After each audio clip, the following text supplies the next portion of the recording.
اعوذ باللہ من الشیطان الرجیم بسم اللہ الرحمن الرحیم۔ پیارے دوستو السلام علیکم۔ بہلول کا نام تو آپ نے ضرور سنا ہوگا، جنہیں بہلول دانا بھی کہا جاتا ہے۔ آپ پانچویں عباسی خلیفہ ہارون الرشید کے دور مارچ 767 سے مارچ 809 میں ایک فلاسفر ولی کامل اور تاریخ الدنیا درویش کے طور پر پہچانے جاتے تھے۔ ان کا کوئی گھر یا ٹھکانہ نہیں تھا، شہر میں ننگے پاؤں پھرتے اور جس جگہ تھک جاتے وہیں ڈیرا ڈال لیتے تھے۔ بعض لوگوں نے انہیں مجذوب بھی لکھا ہے کیونکہ وہ عشق الہی میں گم اور ارد گرد کے ماحول سے بے خبر ہوتے تھے۔ بہت کم لوگوں کی طرف التفات کرتے، لیکن جب کبھی عوام الناس کی طرف منہ کرتے تو حکمت و دانائی کی بہت ہی عجیب و غریب باتیں کرتے۔ کوفہ میں پیدا ہونے والے بہلول کا اصل نام وہب بن عمرو اور تعلق عرب قبیلے بنو امان سے تھا۔ ان کے والد چھٹے امام جعفر صادق کے شاگرد تھے، لیکن کچھ وقت ساتویں امام موسیٰ کاظم کی صحبت میں بھی گزارا۔ بہلول کا شمار بھی امام موسیٰ کاظم کے پیروکاروں میں ہوتا تھا۔ جب خلیفہ ہارون الرشید نے امام موسیٰ کاظم کو قید کرنے کے بعد ان کا تابعین کے خلاف کارروائیاں شروع کی تو وہب اور کچھ دوسرے لوگوں نے امام سے قید خانے میں ملاقات کر کے آئندہ لاہمہ عمل تیار کرنے کے لیے ہدایتیں مانگی۔ امام عالی مقام نے جواب میں صرف ایک لفظ جیم لکھ کر اپنے عقیدت مندوں کو حوالے کر دیا۔ ہر شخص نے جیم کو اپنے انداز میں لیا۔ کچھ نے اسے جلاد الوطن سمجھا اور بعض نے اس کے معنی جبل یعنی پہاڑوں میں روپوش لیا، لیکن وہب نے اسے جنون یعنی مجنونیت میں تبدیل کر دیا۔ انہوں نے اپنے شاہانہ زندگی ترک کی اور پھٹے پرانے کپڑے پہن کر گلیوں میں نکل آئے۔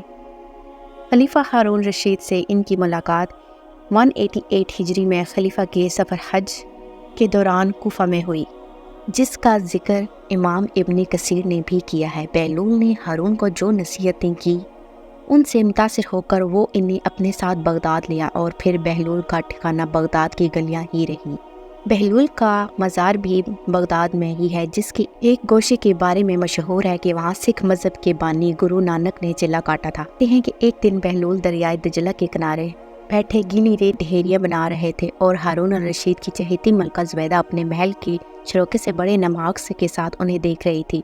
وہ مٹی کے ڈھیری بناتے اور پھر خود ہی اسے مسمار کاٹتے تھے۔ ملکہ چوکے سے اتر کر اپنی سہیلیوں کے ہمراہ دریا کنارے آ گئی اور پوچھا، کیا کر رہے ہو بہلول؟ بہلول نے ادائی بے نیازی سے کہا، جنت کے محل بنا رہا ہوں۔ ملکہ نے سوال کیا، اگر کوئی تم سے یہ محل خریدنا چاہے تو فروخت کرو گے؟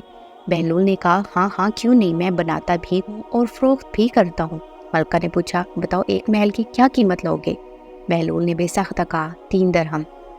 بعض لوگوں نے 1 درہم بھی لکھا ہے۔ ملکہ کے حکم پر بہلول کو 3 درہم اسی وقت ادا کر دیے گئے۔ یہ واقعہ ملکہ نے اپنے شوہر خلیفہ ہارون الرشید کو بتایا، جسے خلیفہ نے مذاق میں ٹال دیا، لیکن رات کو ہارون نے خواب میں جنت کے مناظر دیکھے، جن میں آبشاروں اور مرغزاروں کے علاوہ خوبصورت محلات بھی شامل تھے۔ سرخ یاقوت کے ایک محل پر اس نے زبیدہ کا نام بھی لکھا دیکھا۔ ہارون نے سوچا کہ دیکھوں تو صحیح، کیونکہ یہ میری بیوی کا گھر ہے۔ وہ محل میں داخل ہونے کی جیسے ہی دروازے پر پہنچے، دربان نے اسے روک لیا۔ ہارون الرشید کہنے لگا، اس پر تو میری بیوی کا نام لکھا ہے، اس لیے مجھے اندر جانا ہے۔ دربان نے کہا، نہیں، یہاں کا دستور الگ ہے، جس کا نام ہوتا ہے صرف اسی کو اندر جانے کی اجازت ہے، لہذا آپ کو داخل ہونے کی اجازت نہیں ہے۔ جب دربان نے ہارون کو پیچھے ہٹایا تو اس کی آنکھ کھل گئی، لیکن بیدار ہونے پر خیال آیا کہ اللہ تعالیٰ نے زبیدہ کے حق میں بہلول کی دعا قبول کر لی ہے۔ چنانچہ وہ ساری رات اسی افسوس میں کروٹیں بدلتا رہا۔ اگلی شام وہ بہلول کو تلاش کرتا دریائے کنارے پہنچ گیا۔ بہلول جگہ بیٹھے اسی طرح مکان بنا رہا تھا۔ ہارون نے پوچھا، کیا کر رہے ہیں؟ بہلول نے کہا، جنت کے محل بنا رہا ہوں۔ ہارون نے پوچھا، بیچو گے؟ تو بہلول نے کہا، ہاں ہاں کیوں نہیں، میں بناتا بھی ہوں اور فروخت بھی کرتا ہوں۔ ہارون نے سوال کیا کہ بتاؤ ایک محل کی کیا قیمت لوگے؟ تو بہلول نے جواب دیا، تیری پوری سلطنت۔ ہارون الرشید نے کہا، اتنی قیمت تو میں نہیں دے سکتا، کل تو آپ 3 درہم کے بدلے دے رہے تھے اور آج پوری سلطنت مانگ رہے ہیں۔ بہلول دانا نے کہا، خلیفہ کل بن دیکھے معاملہ تھا اور آج تم محل دیکھ کر آئے ہو۔ خلیفہ یہ بات سن کر مایوس ہو گئے۔ گھٹنوں کے بل بہلول دانا کے سامنے بیٹھ گیا اور کہنے لگا، حضرت آپ مجھ سے میری ساری سلطنت لے لیجئے، لیکن مجھے ایک محل دے دیں۔ جب بہلول دانا نے خلیفہ کی عاجزی دیکھی تو کہا، میں تمہاری اس سلطنت کا کیا کروں گا؟ اس دنیا کی محبت تو بہت سے گناہوں کی جڑ ہے۔ جاؤ اپنی سلطنت اپنے پاس رکھو، میں اس محل کو بھی تمہارے لیے 3 درہم میں فروخت کرتا ہوں۔ معروف بزرگ سیدنا سری سکتی فرماتے ہیں، ایک بار مجھے قبرستان جانا ہوا۔ وہاں میں نے بہلول دانا کو دیکھا کہ ایک قبر کے قریب بیٹھے ہوئے مٹی میں لوٹ پوٹ ہو رہے ہیں۔ میں نے پوچھا آپ یہاں کیوں بیٹھے ہیں؟ جواب ملا میں ایسی قوم کے پاس ہوں جو مجھے اذیت نہیں دیتی اور اگر میں غائب ہو جاؤں تو میری غیبت بھی نہیں کرتی۔ ایک دن بہلول بازار میں بیٹھے تھے کہ کسی شخص نے پوچھا بہلول کیا کر رہے ہو؟ تو بہلول نے کہا کہ بندوں کی اللہ سے صلح کرا رہا ہوں۔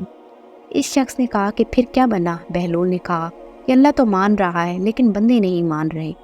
کچھ عرصہ بعد اسی شخص کا ایک قبرستان کے پاس سے گزر ہوا تو دیکھا بہلول قبرستان میں بیٹھے ہیں۔ قریب جا کر پوچھا بہلول کیا کر رہے ہو؟ بہلول نے کہا بندوں کی اللہ سے صلح کرا رہا ہوں۔ اس شخص نے کہا تو پھر کیا بنا؟ بہلول نے کہا کہ بندے تو مان رہے ہیں مگر اللہ آج نہیں مان رہا۔